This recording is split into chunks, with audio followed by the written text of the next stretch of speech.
This chocolate pecan cobbler has been around for decades. It's warm, comforting, and the ultimate dessert. It is a cross between a chocolate cake and a hot fudge sundae, a classic Southern dessert. This chocolate pecan cobbler magically transforms in the oven with a crunchy pecan topping, chocolate cake, and a gooey pudding. It is the ultimate dessert. This will be perfect any time of the year. Guys, welcome back to the channel. If you are new here, I hope that you will like this recipe. And when you do, you hit that like. Also, subscribe and hit notifications so that you get all of our recipes as they post. If you are a returning subscriber, thank you so much for your support. Now, let's stir the pot. This chocolate pecan cobbler uses all simple pantry ingredients and it comes together in a jiffy. It is simple enough for a weeknight dessert, but fancy enough for company. You will need an 8 by 11 or you can use a 9 by 13 baking dish and you need a half a cup of butter. You will just put the butter in the pan and then we're going to preheat the oven to 350 and we're going to put our baking dish in the oven and let the butter melt for 3 to 4 minutes. While that is melting, we're going to mix up the batter. You will need 1.5 cups of all-purpose flour. I have this. You can use a mixing bowl. I have this in my large mixing measuring cup. These are great. To this, we're going to add 2 teaspoons of baking powder. You need 1 teaspoon of salt. I'm just using sea salt. You need 1 cup of granulated sugar. And we need 2 tablespoons of cocoa.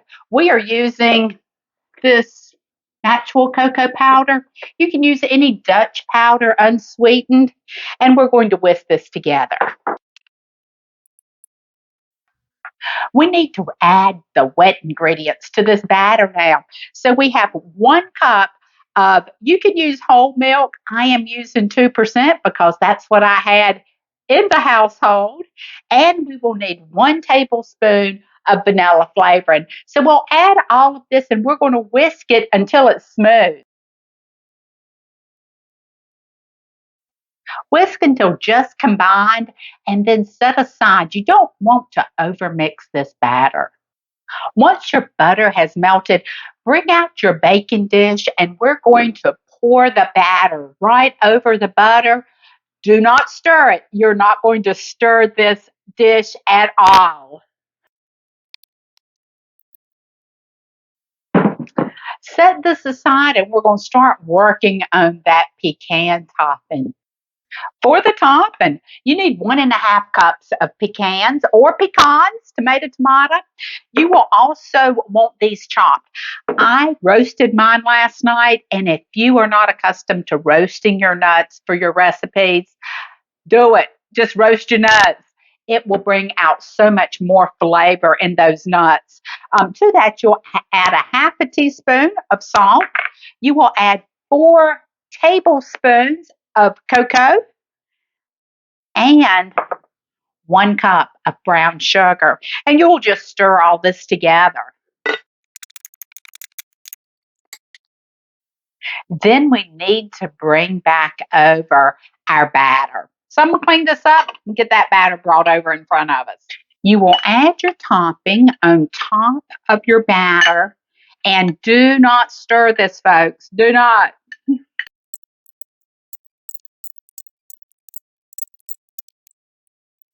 You will now want to heat 2 cups of water in the microwave, and you want that to a good simmer, okay? You want that stuff hot.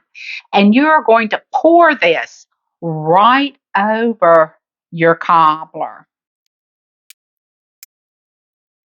This will go right in the oven for 35 to 40 minutes or until the top is set. Our chocolate pecan cobbler is out of the oven and it smells delightful. You can tell that it's done. We've got it set. Now it's a little jiggly here, but it's a cobbler, okay? But it is for the most part all set. We're going to let this cool just a moment, then we're going to come back and get a spoon in it. My favorite part of any bake is the taste test. And you know that nothing leaves this kitchen without first going through the cook. This has a nice chocolate moist cake. It has those crunchy nuts on top and that pudding like syrup. Oh, it's going to be so good. Mm-hmm. Guys, this one gets 2 thumbs up. I hope that you have liked this recipe and I hope you'll try this recipe in your home. If you have, you give me a thumbs up, subscribe, and hit notifications. And put me some comments down there about how you like this recipe and how your family likes it when you do cook it in your home. And until next time, stir the pot.